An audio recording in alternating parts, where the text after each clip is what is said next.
A karate champion smashes a waiter for spilling water on his designer jacket, publicly humiliating the hardworking father in front of a packed diner.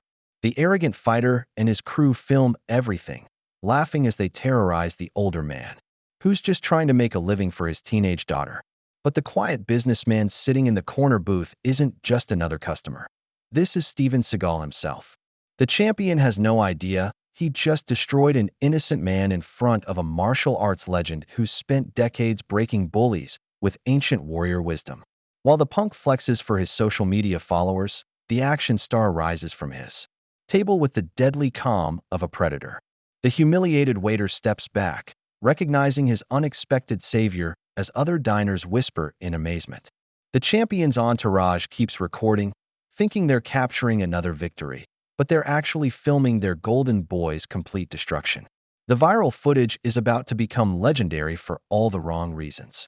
What happens when you pick the wrong fight in the wrong diner? Will the champion survive learning why some masters never age? What happened next would shatter the bully's arrogance for the rest of his pathetic career.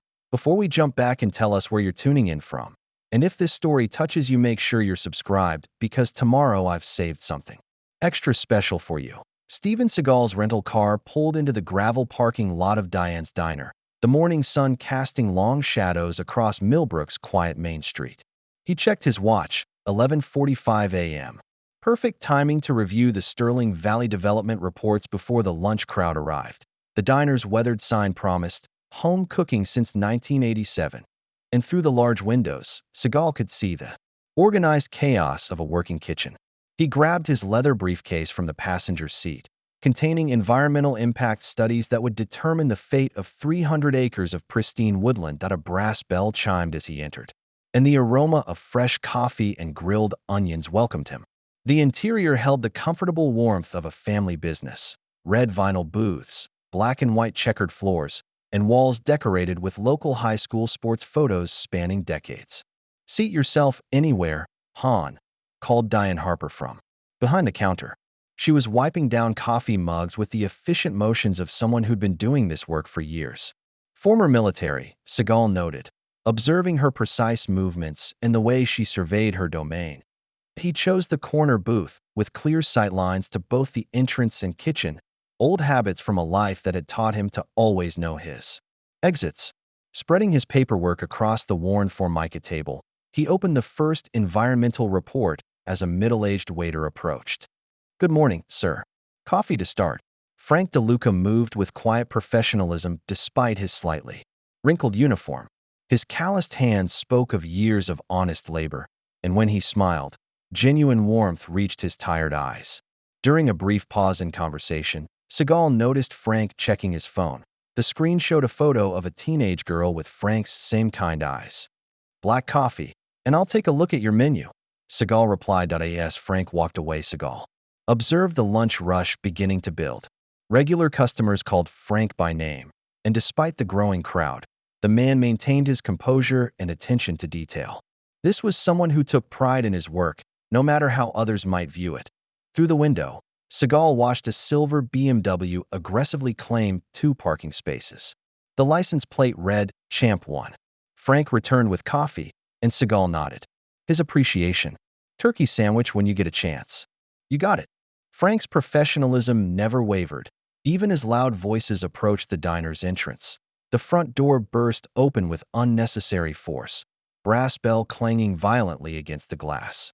Derek Banning strutted in like he owned the place, his expensive Nike training gear pristine, and his gold chains catching the fluorescent lights. 3 hangers-on followed, all sporting matching Team Banning t-shirts and the eager expressions of people who lived vicariously through someone else's success. Derek's perfectly styled blonde hair and muscular frame commanded attention, though not the kind he imagined. Several diners looked up with annoyance rather than admiration as his entourage laughed too loudly at jokes that weren't funny.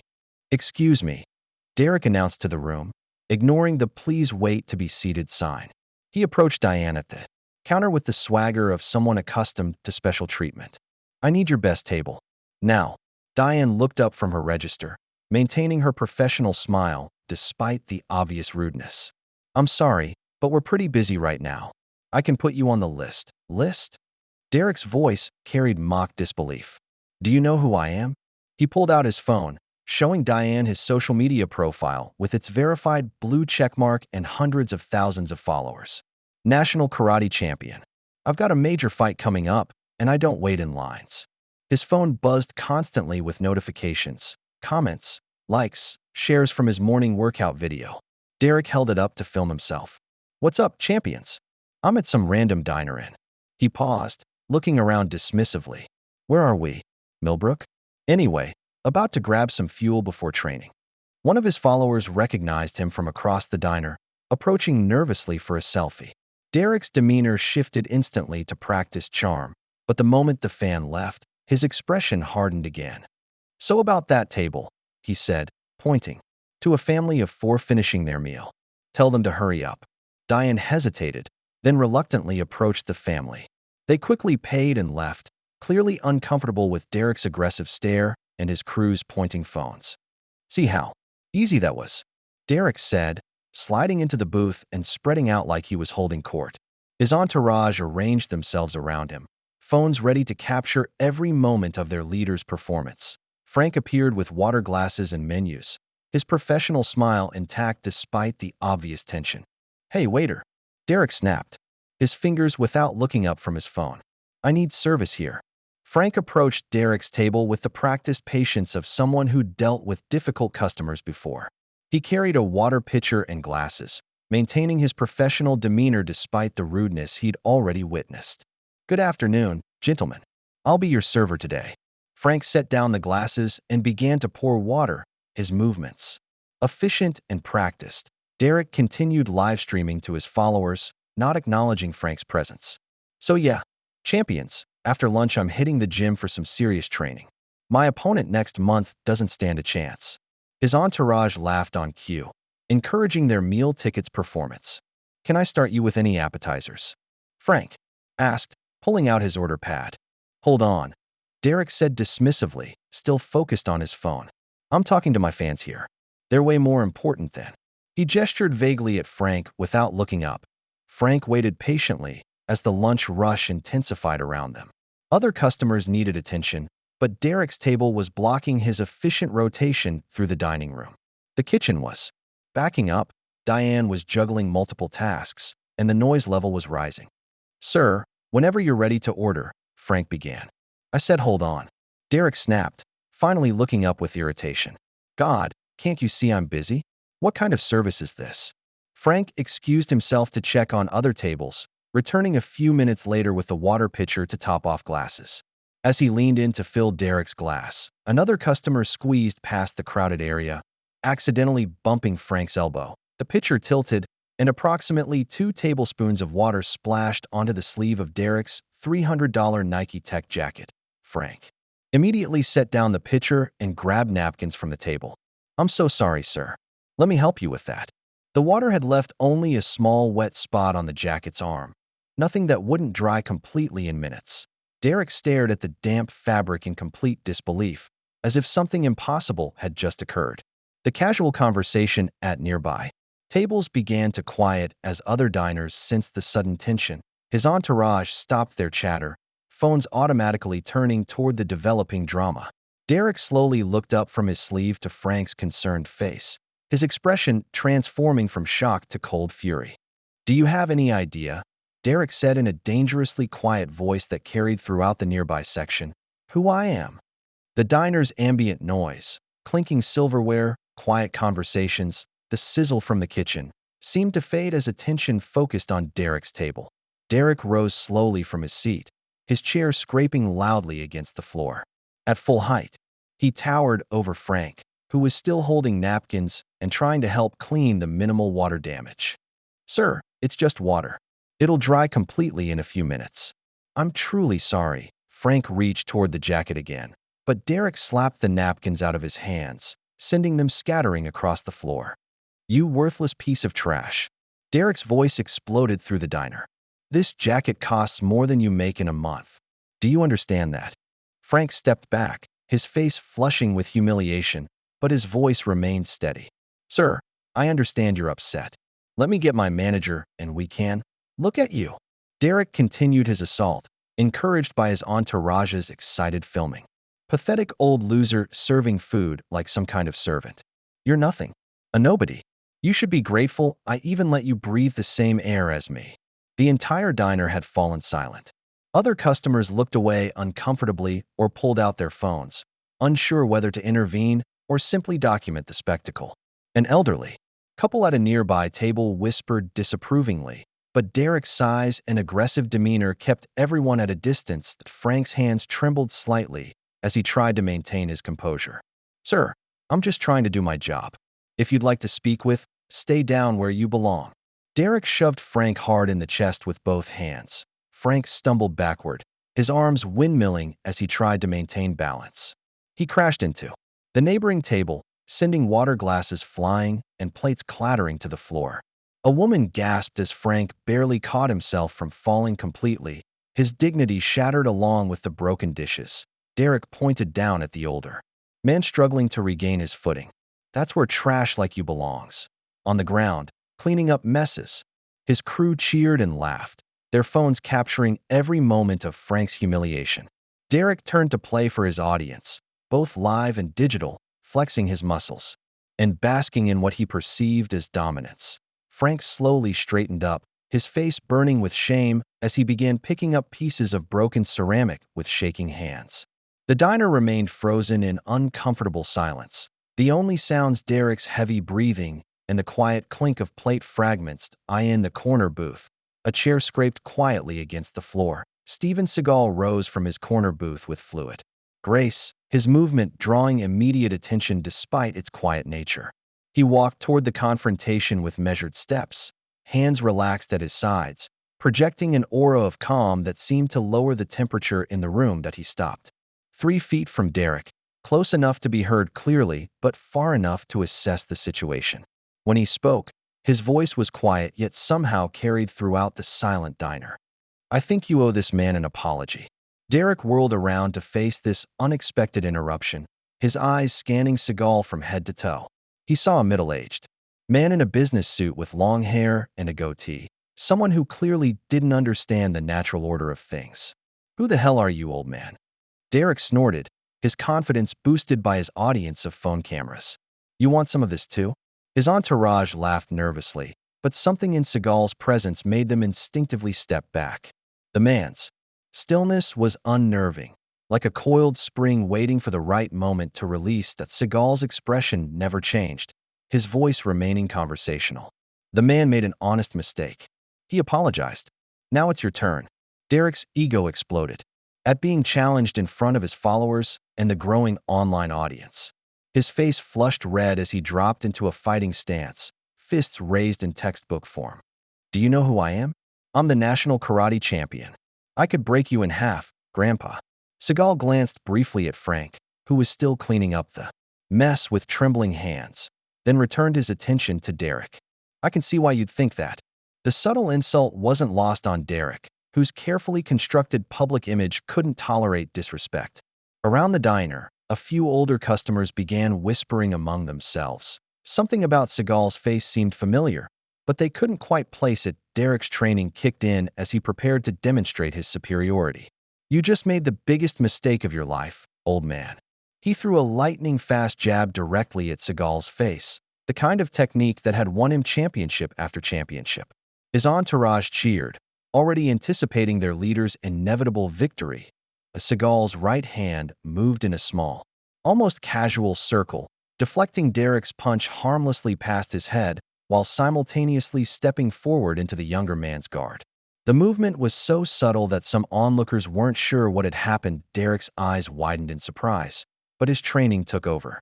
He immediately followed with a vicious combination: left hook, right cross, front kick, all techniques that would devastate an ordinary opponent. Each strike was thrown with championship-level speed and precision, but Seagal moved like water around stone. Derek's attacks flowed past him or were redirected with minimal effort, the older man's body positioning making each strike miss by inches.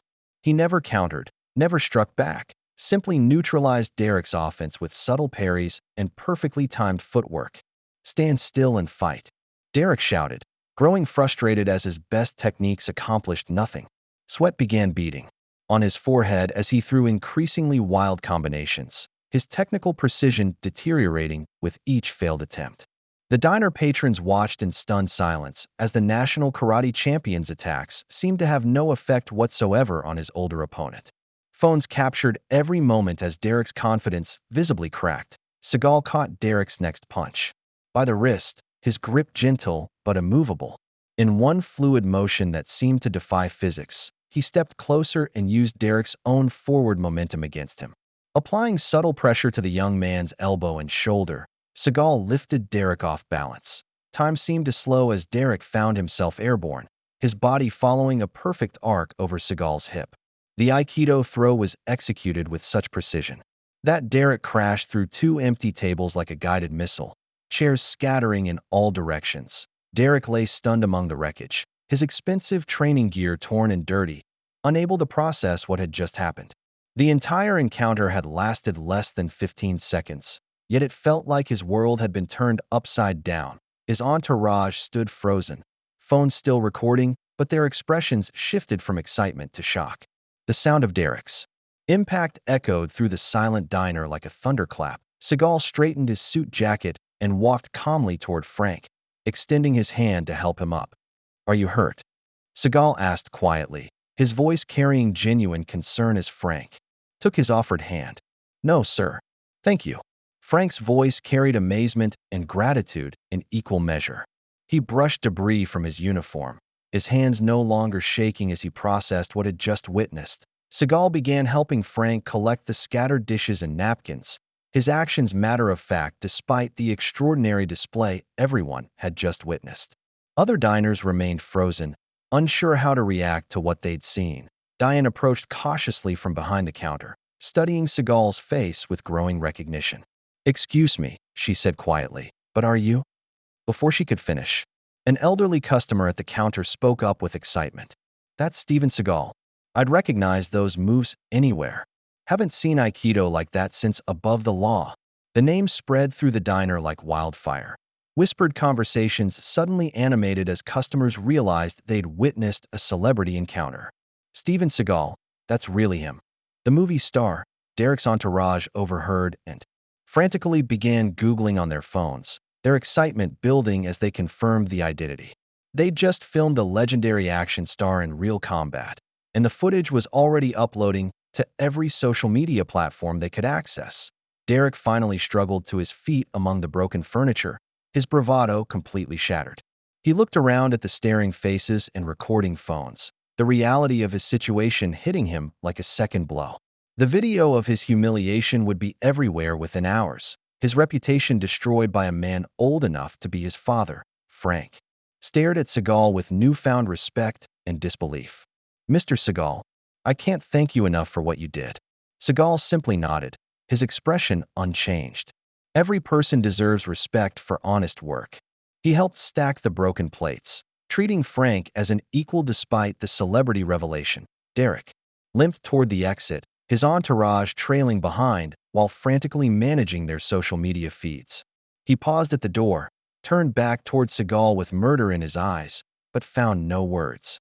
The look he gave promised this wasn't over. The brass bell chimed mockingly as Derek left, his BMW speeding away with squealing tires that announced his humiliation to the entire street. Seagal returned to his corner booth and calmly reopened his briefcase, reviewing environmental reports as if nothing extraordinary had occurred. Around the diner, excited conversations gradually resumed as customers processed what they'd witnessed and shared their footage with friends. Frank approached with a fresh cup of coffee, his hands slightly trembling, not from fear this time, but from adrenaline and disbelief. "Mr. Seagal," Frank said, setting down the coffee with careful precision. "My daughter Monica is never going to believe this when I tell her." Seagal looked up from his paperwork, his expression gentle. "You don't owe me any thanks, Frank. You handled yourself with dignity under pressure. That's more than most people can manage." Meanwhile, Derek's entourage had uploaded their footage to Instagram, TikTok, and YouTube with sensational titles. "Karate Champion Destroyed by Steven Seagal," and "Real Aikido Master Owns Fake Fighter." The videos spread like wildfire across Social media platforms. Within 30 minutes, the footage had thousands of views and hundreds of comments ranging from amazement to mockery of Derek's defeat. Martial arts forums exploded with analysis of Seagal's technique, while Derek's own social media filled with memes and humiliation. Across town in Sterling Tower's executive suite, Victor Sterling watched the viral footage on his wall-mounted monitor. His face darkened as he witnessed his multi-million-dollar investment in Derek Banning crumbling in real time. Sterling had built his empire on carefully managed image and strategic intimidation. This public humiliation threatened both foundations of his power. He reached for his phone and dialed Detective Marcus Cole with cold precision. "We have a problem that needs immediate attention. Meet me in my office now." Seagal finished reviewing his environmental reports and signaled for his check. When Frank brought it over, Seagal left a generous tip and stood to shake the waiter's hand. "Take care of yourself, Frank," he said quietly before walking toward the exit. Frank watched through the window as Seagal drove away in his rental car, then checked his buzzing phone. A text from Monica read, "Dad, is this really you in this video with Steven Seagal?" As Frank started to reply, he didn't notice the black sedan that had been following Seagal's car, now pulling into the diner's parking lot. The next morning at 9 sharp, Detective Marcus Cole's unmarked police car pulled into Diane's diner parking lot. Cole checked his reflection in the rearview mirror, adjusting his expensive tie, silk that cost more than most cops made in a week. His suit was tailored, his watch was Swiss, and his cologne was imported. None of it matched a detective's. Salaried, he entered the diner with false authority, his badge already in hand as he approached Diane behind the counter. "Detective Cole, Millbrook PD. I'm investigating an assault that occurred here yesterday." Diane looked genuinely confused. "What assault?" "The only incident was when that champion fellow pushed my waiter, and Mr. Seagal just defended him." Cole pulled out his tablet, showing photos of Derek's bruised face and torn designer clothes. "This man was severely injured by an unprovoked attack from Steven Seagal. I need witness statements and your security footage." "We don't have cameras," Diane explained patiently, "and multiple customers saw Derek as the aggressor. He was completely out of line." Cole's demeanor shifted, becoming more aggressive. "Ma'am, I'm not here to debate what you think you saw. I'm here to collect evidence of a violent assault by a man with a documented history of excessive force." His threat was barely veiled as he continued. "I'd hate to have the health department discover violations here.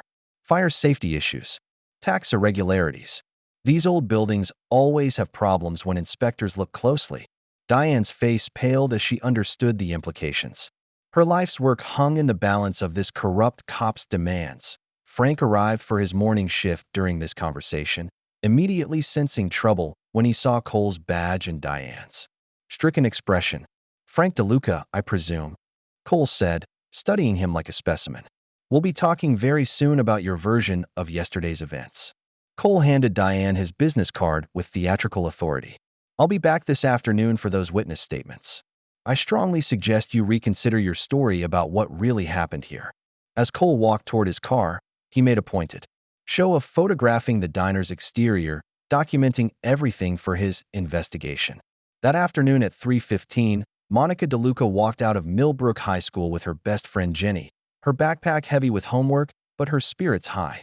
She'd spent lunch periods showing classmates the viral video of her father with Steven Seagal, basking in unexpected celebrity status. "I still can't believe your dad knows Steven Seagal," Jenny gushed as they approached the bus stop. "My older brother says he's like the coolest action star ever." Monica smiled proudly. "Dad said he was just doing his job when it happened. But Mr. Seagal was really nice to him afterward." A black SUV with tinted windows pulled up to the curb, and 2 men in dark suits stepped out. The driver flashed what appeared to be a badge, though he kept it moving too quickly for clear examination. "Monica DeLuca?" the man asked with false authority.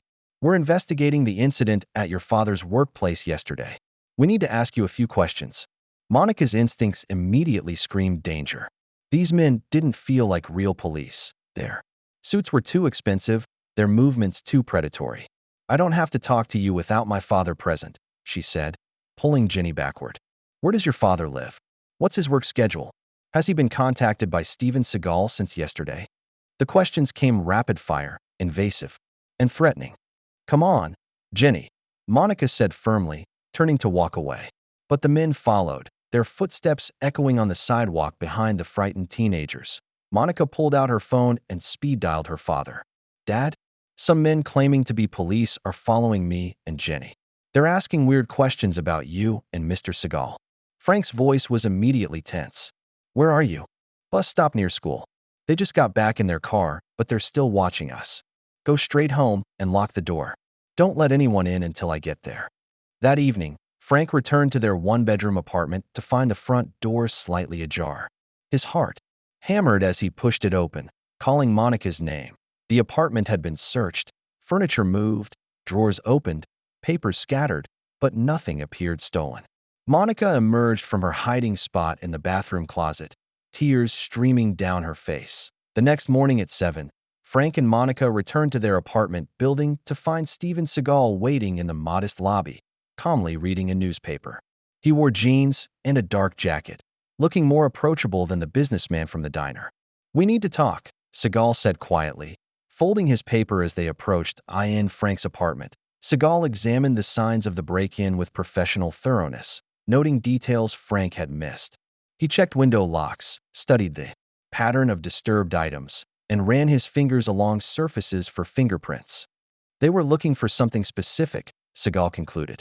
Papers, documents, anything connecting you to me or my work here. Frank sat heavily on his couch, arm around Monica's shoulders. What work?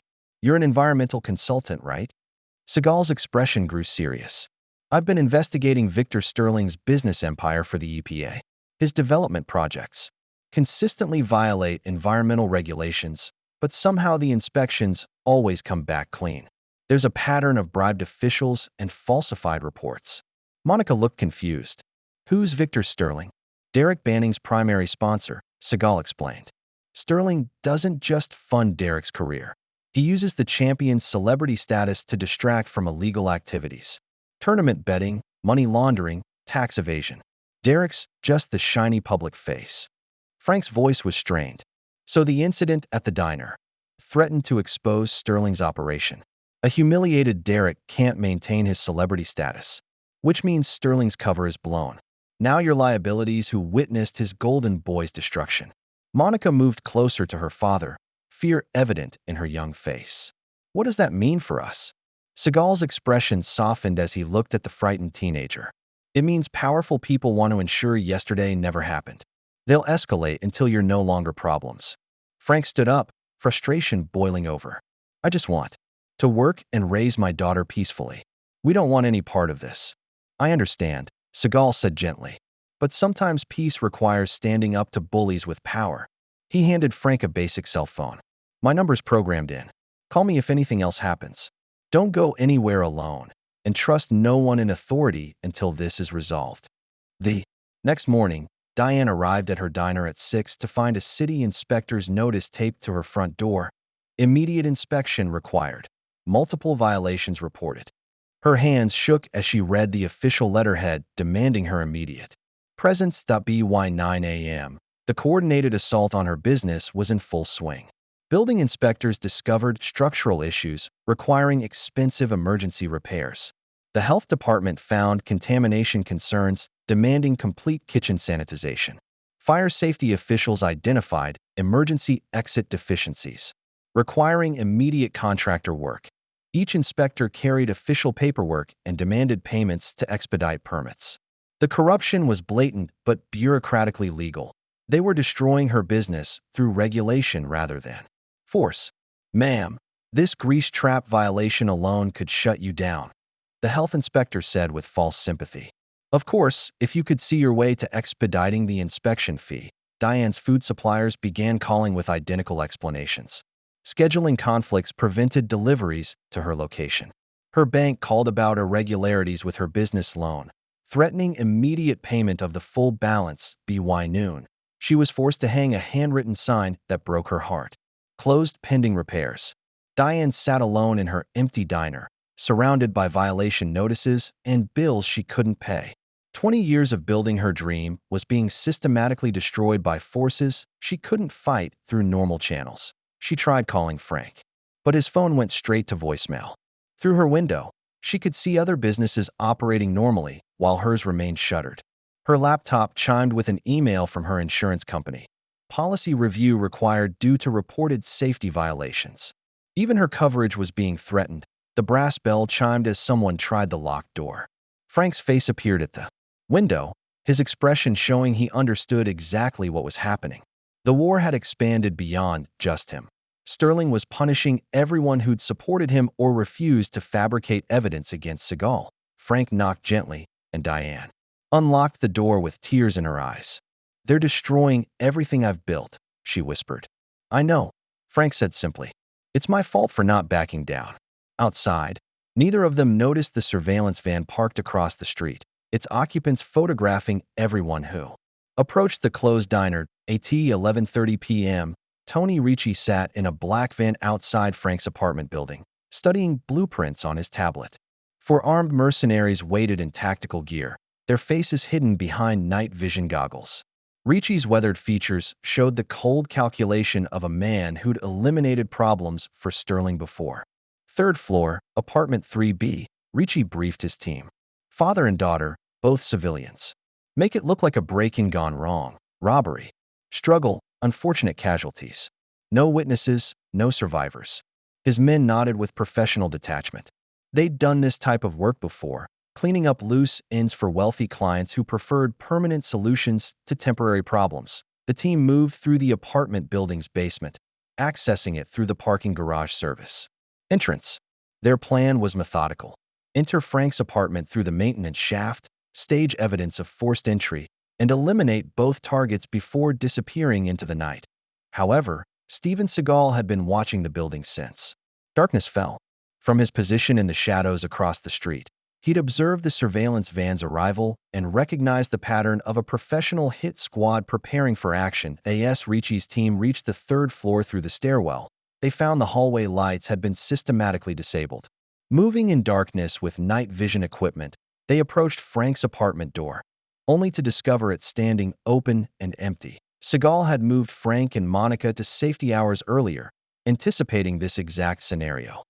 Target location is vacant, one mercenary reported through his comm unit. No signs of recent occupation. Ricci's voice crackled back. Search the building. They're here somewhere. The team split up to search other floors, but Seagal was already moving. Using the building's layout to his advantage, he struck from the shadows like a ghost. The first mercenary went down to a sleeper hold before he could raise an alarm. The second fell to a pressure point strike that dropped him instantly. By the time Ricci realized his team was vanishing one by one, only he remained operational. He retreated toward the parking garage, but Seagal emerged from behind a concrete pillar, blocking his escape route. Looking for someone? Seagal asked quietly. Ricci's hand moved toward the pistol under his jacket, but Seagal was already in motion.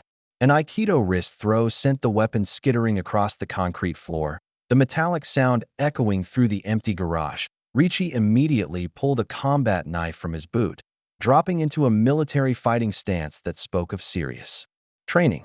"You have no idea who you're messing with, old man." Former Special Forces, Seagal observed calmly, studying Ricci's posture and grip. Discharged for excessive methods. Now working private security for people who don't ask questions. Ricci attacked with professional skill, his blade worked precise and deadly. But his military aggression worked against him. Seagal used Ricci's own momentum to slam him into concrete pillars and parked cars, each impact wearing down his resistance while avoiding the knife's edge. The fight was brutal but brief. Seagal applied a sleeper hold, cutting off blood flow to Ricci's brain until consciousness faded. When Ricci awakened, he was zip-tied to a chair in an abandoned warehouse, his head pounding from the chokeout. Seagal sat across from him, no longer the quiet businessman from the diner. His presence now carried the authority of someone who'd interrogated dangerous men before. "Sterling's getting desperate," Seagal said conversationally.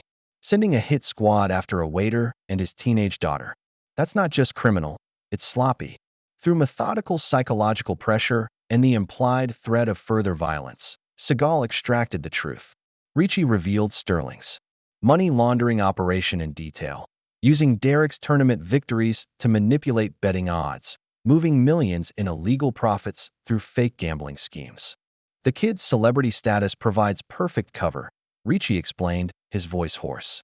Who's going to investigate a beloved sports hero? Sterling owns judges, referees, athletic commissioners across 3 states. But Derek's viral humiliation had shattered the illusion. The betting markets collapsed overnight when that video went viral. 50 million in wash money got stuck in the pipeline with nowhere to go. Seagal recorded every word on his phone, building a case that would bring down Sterling's entire network. He's got too much invested to let this slide, Ricci concluded weakly. He'll kill anyone who threatens his empire. Even you.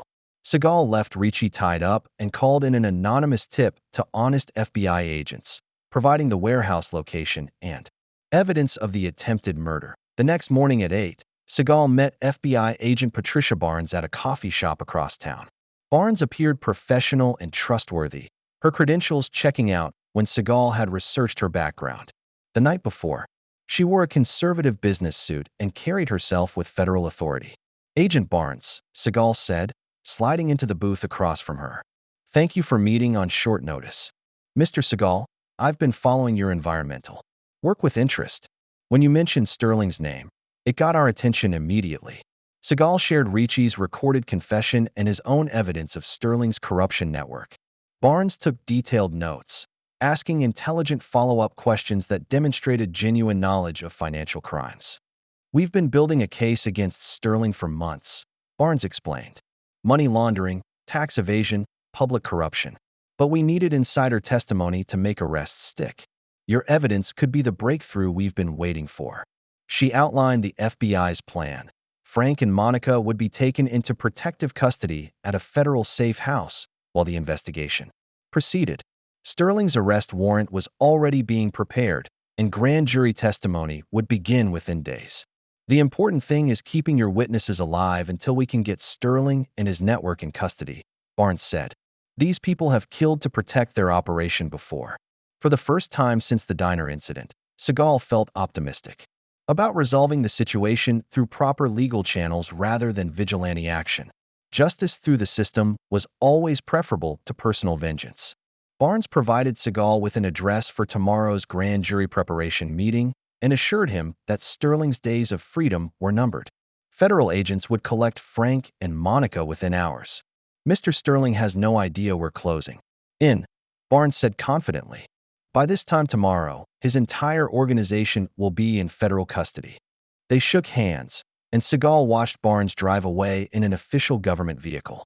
Everything appeared legitimate and professional. Soon as Seagal's rental car disappeared around the corner, Barnes pulled out an encrypted phone and dialed a familiar number. Mr. Sterling? We have a problem, but I'm handling it. The package will be delivered as promised. The next morning at 9, Seagal arrived at the address Barnes had provided, a warehouse district building that was supposed to house a federal field office. Something felt wrong immediately. No other government vehicles were visible, no official signage marked the building, and no visible security presence protected what should be a sensitive federal facility. Seagal's instincts screamed danger, but he needed to confirm his suspicions. He entered the building cautiously, every sense alert for trouble. Barnes waited inside with 3 men in dark suits who claimed to be FBI agents. But everything about them was wrong.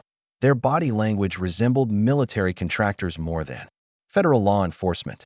Their equipment was too expensive, their weapons were non-standard issue, and their positioning suggested tactical training rather than investigative work. Mr. Seagal, Barnes said with a smile that no longer seemed genuine. Right on time. These are my colleagues from the task force. As Seagal realized the deception, Barnes dropped her cover entirely. Mr. Sterling sends his regards. He's very interested in meeting you personally. The fake agents moved to surround him, weapons drawn and escape routes blocked. Seagal fought desperately, but tranquilizer darts and overwhelming numbers eventually brought him down. As consciousness faded, he heard Barnes on her phone. Package secured. Bring the witnesses here too. We'll clean this up permanently tonight. His last coherent thought before losing consciousness was that Frank and Monica were walking into the same trap.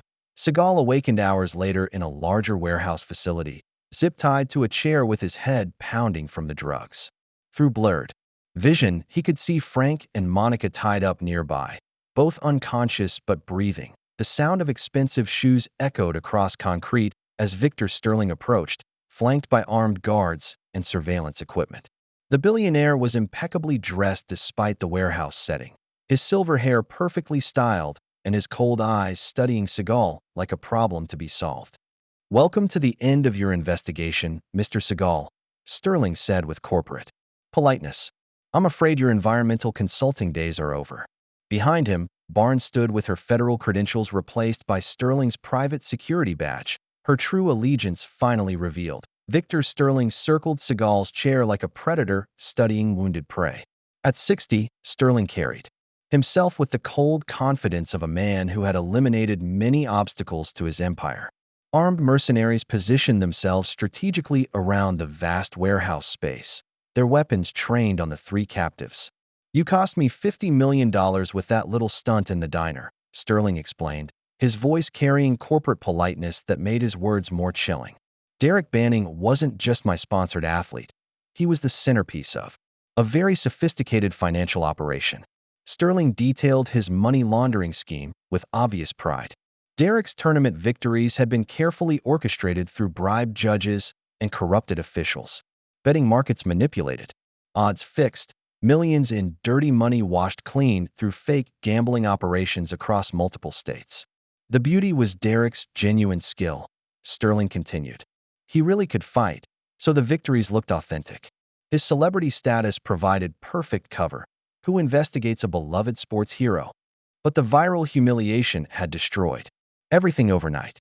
Betting odds collapsed when Derek's invincibility was shattered. $50 million in wash money got trapped in the pipeline with nowhere to go.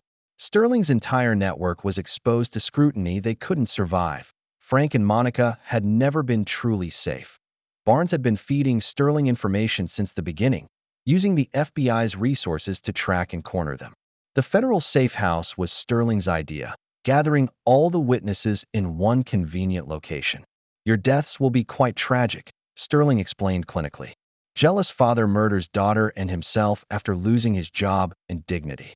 Mental health crisis, domestic violence history we've already planted in police files. Very believable story." He checked his expensive watch with theatrical precision. "We'll wait until dark for maximum authenticity." The media loves these family tragedy stories, especially when there's social media footage to support the narrative. Seagal would simply disappear forever, another missing person case that would never be solved. Sterling's footsteps echoed as he left for his office, confident in his control of the situation. "Guards, make sure our guests remain comfortable until showtime." The warehouse fell quiet except for the hum of machinery and distant traffic. Left alone with rotating guards, Seagal closed his eyes and entered a meditative state that had sustained him through decades of training and real combat. He slowed his heart rate, controlled his breathing, and focused his mind with aikido techniques that went far beyond physical fighting. The zip ties cut into his wrists, but he used the pain to maintain alertness while appearing defeated to his captors. Through peripheral vision, he studied the warehouse's industrial layout. Overhead cranes, electrical panels, stacked shipping containers, and loading docks that could provide cover or weapons. The guards rotated every hour in predictable patterns that revealed gaps in their coverage. Professional mercenaries, but overconfident in their control of the situation. They saw an aging action star tied to a chair, not a warrior who had survived real battles. Frank began regaining consciousness, his eyes fluttering open with confusion and fear. Seagal caught his gaze and signaled silence with subtle head movements, communicating through barely perceptible gestures that escape was possible. Monica awakened next, frightened but staying quiet when she saw her father's warning expression. Despite their terror, both civilians drew strength from Seagal's unshakable calm presence. During guard changes, Seagal whispered instructions. "Stay ready to move when I signal. Follow my lead exactly, no matter what happens." He taught Frank a simple aikido breathing technique to stay centered and focused despite their dire circumstances. "Breathe from your core. Fear clouds judgment. We need clear thinking." Through mental visualization, Seagal prepared for what was coming. He mapped escape routes, identified potential weapons among the industrial equipment, and calculated the precise timing needed to overcome multiple armed opponents. During the 3 p.m. guard change, Seagal dislocated his thumb to slip one hand free from the zip ties. The pain was excruciating but brief. He immediately relocated the joint to avoid permanent damage while working on his other restraints that he remained seated and bound-looking, waiting for the perfect moment when the warehouse would be most vulnerable. As afternoon shadows lengthened through grimy windows, a new guard approached for the next shift change. Seagal realized this was his window, the critical moment when Sterling's forces would be at their weakest. The time for patience was over. As the afternoon guard reported to his relief, Seagal slipped his remaining restraints and moved like a shadow behind the towering shipping containers. Decades of martial arts training had taught him to become one with his environment, moving without sound through industrial terrain. The warehouse's ambient noise, ventilation systems, distant machinery, and traffic from the adjacent highway masked any sounds of movement. Seagal used this acoustic cover to systematically eliminate the perimeter guards using precision strikes to pressure points that caused instant unconsciousness without permanent damage. His knowledge of human anatomy allowed him to disable opponents before they could call for help or draw weapons.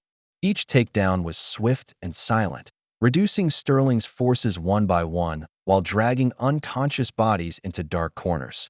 Using overhead catwalks and shipping container corridors, Seagal moved through the facility like a ghost. He reached the main electrical panel and created strategic power outages, plunging sections of the warehouse into darkness while maintaining emergency lighting in areas he controlled. The psychological effect was immediate. Remaining guards became nervous and disoriented as their colleagues vanished without explanation.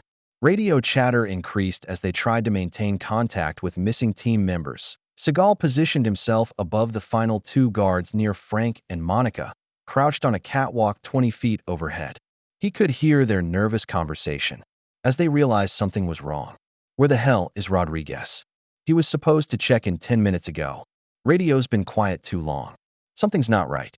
Seagal prepared to drop simultaneously on both targets, knowing this was his only chance to reach Frank and Monica before Sterling's remaining forces regrouped. The warehouse's main lights suddenly flickered and died, emergency lighting casting long shadows across the concrete floor. In the confusion, Seagal dropped from above like an avenging angel. He landed between the guards, striking nerve points in their necks before they could react. Both collapsed unconsciously as Frank and Monica watched in amazement. "Are you hurt?" Seagal asked while cutting their restraints with a guard's knife, his voice calm despite the extraordinary circumstances. But Sterling's voice suddenly echoed through the warehouse PA system. "Seagal, I know you're free, but you're trapped with my remaining men. They have orders to shoot the girl if they see you." Sterling's threat changed everything. Seagal's advantage became a liability. Protecting Frank and Monica while mobile meant every movement risked their lives. At least 8 mercenaries remained operational, conducting a coordinated sweep with night vision and automatic weapons. "Stay close and follow exactly," Seagal whispered, leading them through the maze of containers and machinery. His knowledge of the layout kept them ahead of the search teams, but every hiding spot was temporary. Sterling's men were professionals who understood systematic hunting. They moved in coordinated patterns, clearing sections methodically while maintaining communication. The warehouse became a deadly game of cat and mouse. "Dad, I'm scared," Monica whispered as footsteps echoed nearby. Frank pulled his daughter closer, drawing strength from Seagal's presence. "We're going to be okay. Mr. Seagal knows what he's doing." But protecting civilians while fighting wasn't sustainable. Seagal needed to separate them from immediate danger while dealing with the remaining threats. He spotted a service tunnel that connected to the adjacent building. "Can you both fit through there?" he whispered urgently, pointing to the narrow opening. Frank tested the space. "Barely, but yes." "Crawl through to the next building and find a phone. Call 911 and give them this address. Tell them shots fired, federal agents down." As Frank and Monica prepared to escape, Seagal created a diversion by triggering the warehouse's fire suppression system. Alarms blared and sprinklers activated, creating chaos and confusion among Sterling's remaining forces. In the confusion, Seagal fought through the mercenaries with desperate intensity, knowing that Frank and Monica's lives depended on ending this quickly. But Sterling had anticipated escape attempts. As Seagal battled toward the warehouse office, he discovered Monica hadn't made it to safety. Through the elevated office windows, he could see Sterling holding her at gunpoint while Frank watched helplessly from outside the building. "Drop your weapons and surrender." Sterling's amplified voice boomed through the warehouse. "Or I'll put a bullet in this girl's head right now." Seagal slowly raised his hands, knowing any aggressive move could result in Monica's death. Sterling's surviving men surrounded him with weapons drawn. "You should have minded your own business," Sterling said coldly, pressing the gun barrel against Monica's temple as she trembled beside him. With Monica trembling beside him and the gun pressed to her head, Sterling prepared to execute his final plan. "Kill Seagal slowly. I want him to suffer for what he cost me." But Seagal began speaking in a calm, conversational tone that seemed inappropriate for the life-or-death situation. "Mr. Sterling, you've built an impressive operation here. The money laundering through Derek's fights was particularly clever." Sterling couldn't resist the opportunity to explain his superiority to a captive audience. "It took years to perfect. Bribing athletic commissioners, fixing tournaments, manipulating betting markets across multiple states. Derek never even knew he was just a front." While appearing to surrender, Seagal was employing psychological warfare, playing on Sterling's ego and need for recognition. The billionaire detailed his criminal empire with obvious pride, describing corrupt judges, bought officials, and the fortune he'd accumulated. "You see, Mr. Seagal, true power isn't physical strength. It's the ability to corrupt systems from within. I own half the officials in 3 states."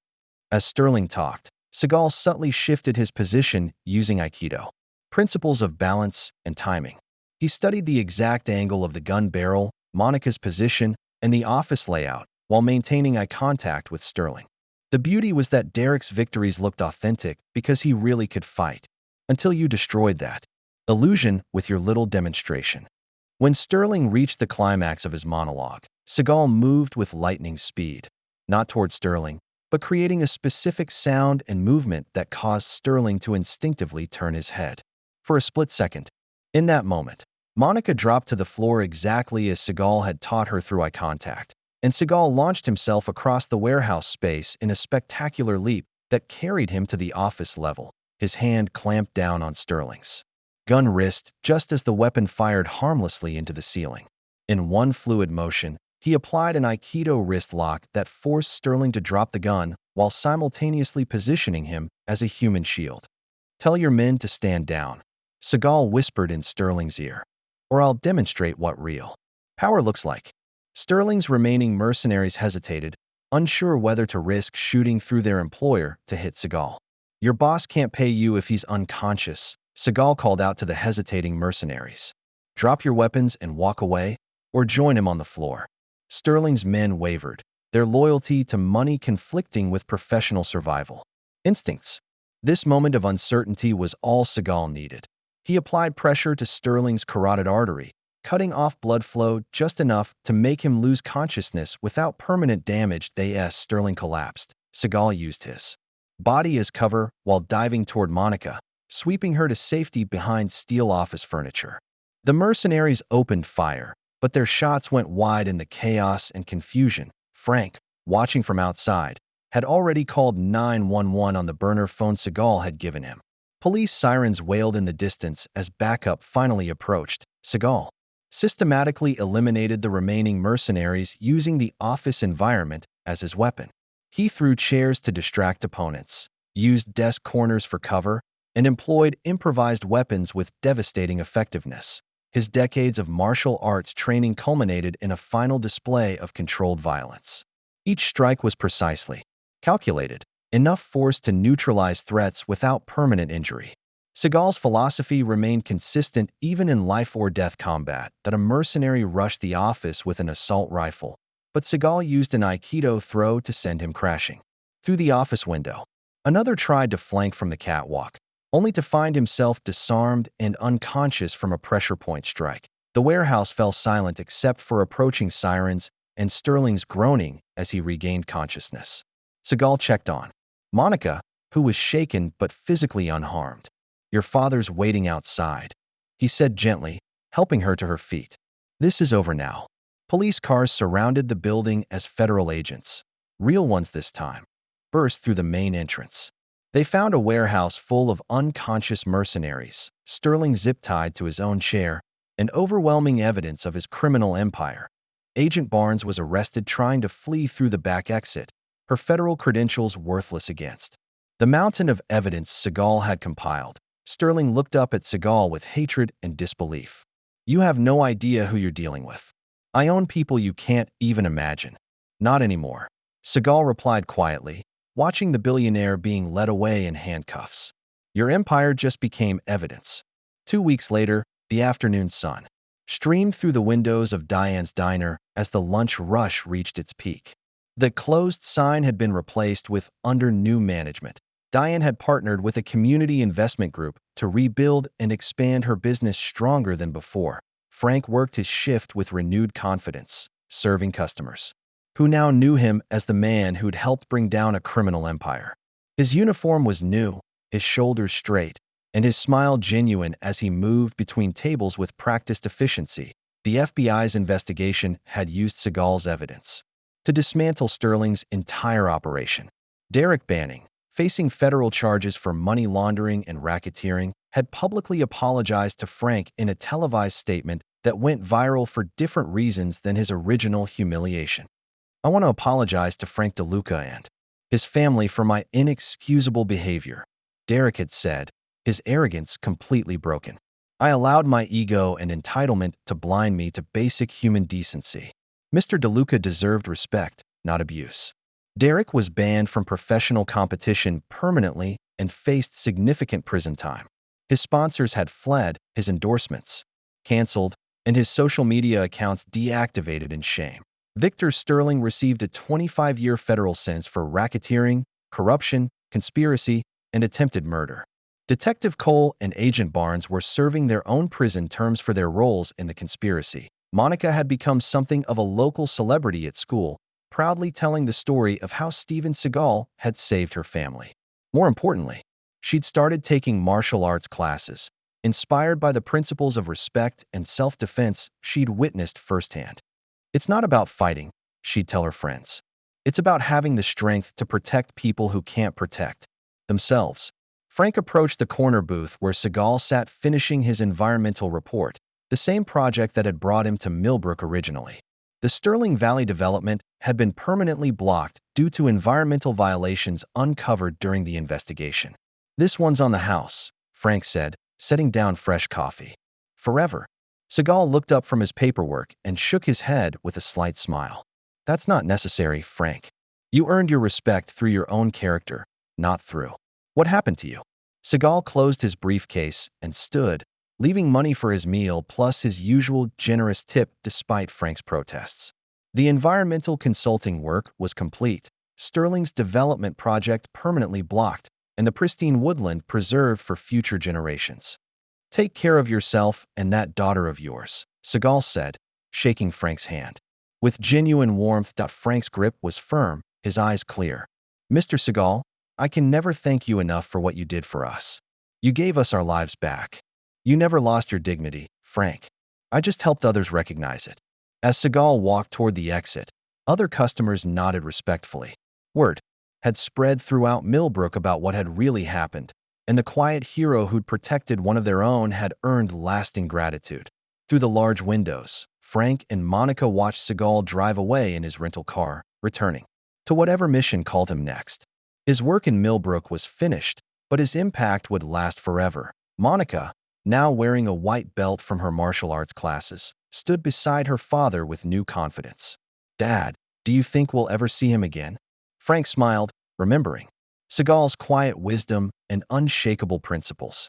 "Maybe not in person, sweetheart, but his example will always be with us." The diner continued its normal rhythm. Customers enjoying honest food served by honest people, conversations flowing freely, and the community atmosphere that Diane had worked so hard to create.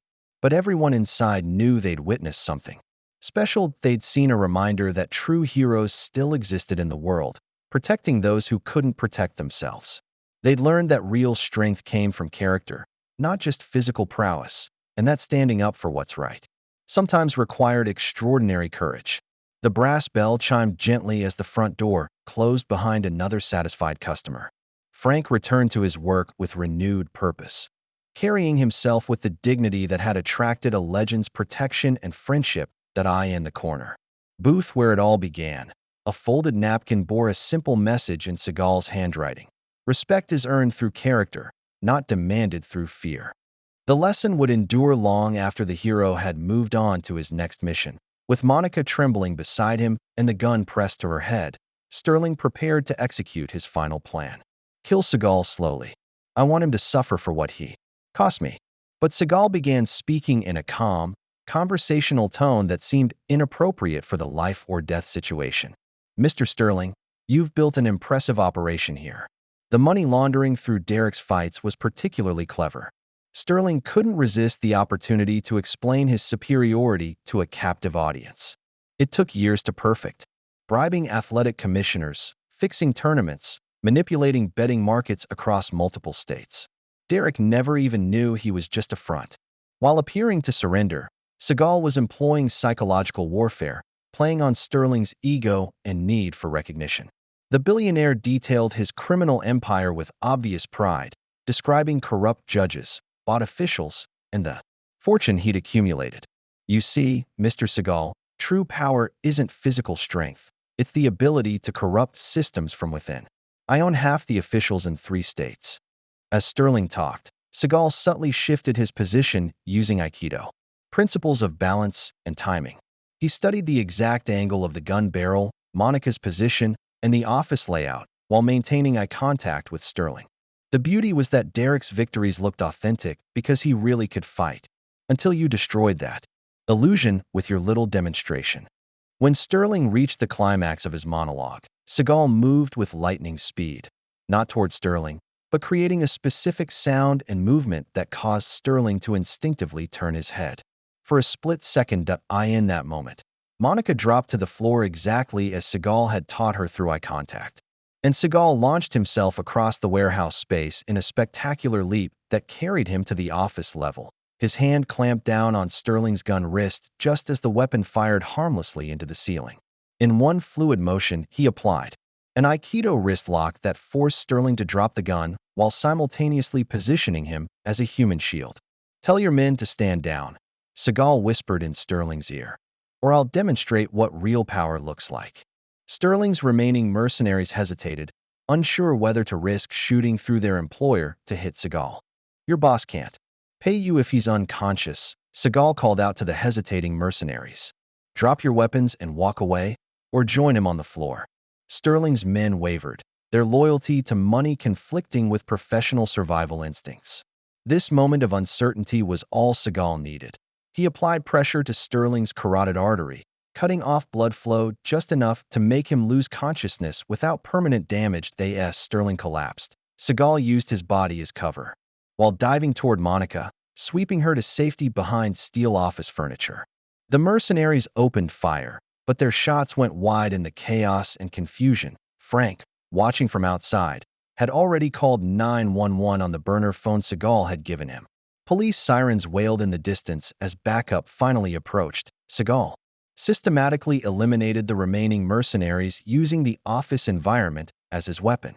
He threw chairs to distract opponents, used desk corners for cover, and employed improvised weapons with devastating effectiveness. His decades of martial arts training culminated in a final display of controlled violence. Each strike was precisely calculated, enough force to neutralize threats without permanent injury.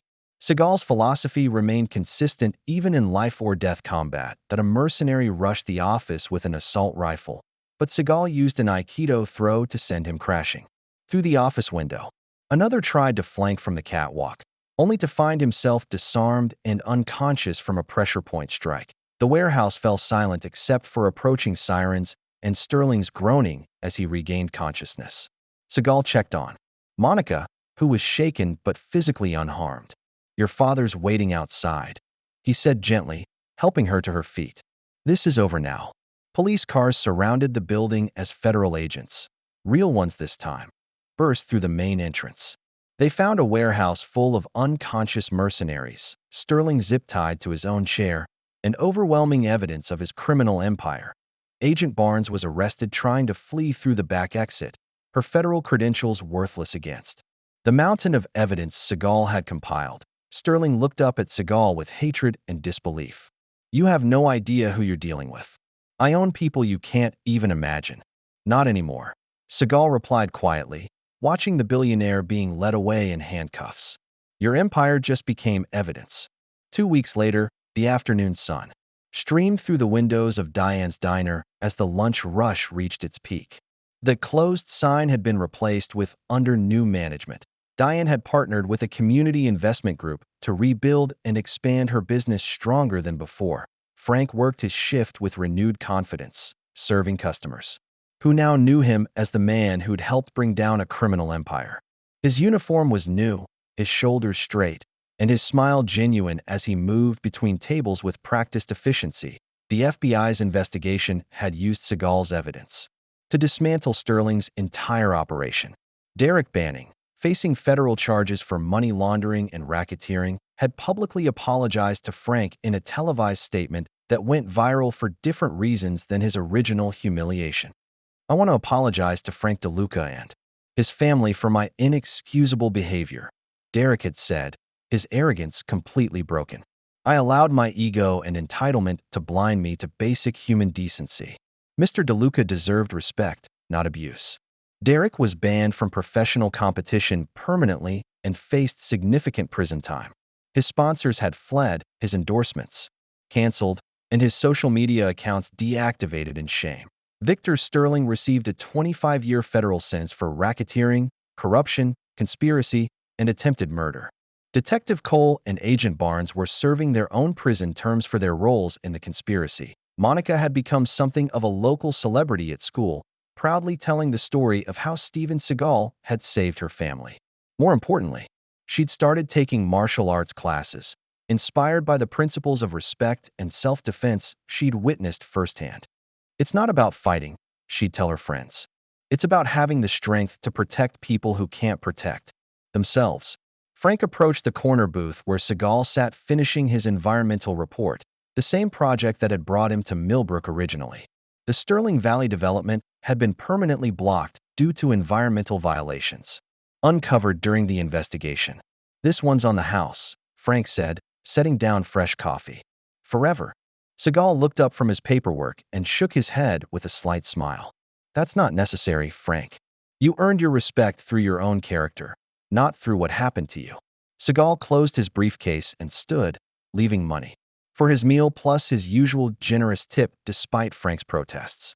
The environmental consulting work was complete, Sterling's development project permanently blocked, and the pristine woodland preserved for future generations. "Take care of yourself and that daughter of yours," Seagal said, shaking Frank's hand with genuine warmth that Frank's grip was firm, his eyes clear. "Mr. Seagal, I can never thank you enough for what you did for us. You gave us our lives back. You never lost your dignity, Frank. I just helped others recognize it." As Seagal walked toward the exit, other customers nodded respectfully. Word had spread throughout Millbrook about what had really happened, and the quiet hero who'd protected one of their own had earned lasting gratitude. Through the large windows, Frank and Monica watched Seagal drive away in his rental car, returning to whatever mission called him next. His work in Millbrook was finished, but his impact would last forever. Monica, now wearing a white belt from her martial arts classes, stood beside her father with new confidence. "Dad, do you think we'll ever see him again?" Frank smiled, remembering Seagal's quiet wisdom and unshakable principles. "Maybe not in person, sweetheart, but his example will always be with us." The diner continued its normal rhythm. Customers enjoying honest food served by honest people, conversations flowing freely, and the community atmosphere that Diane had worked so hard to create.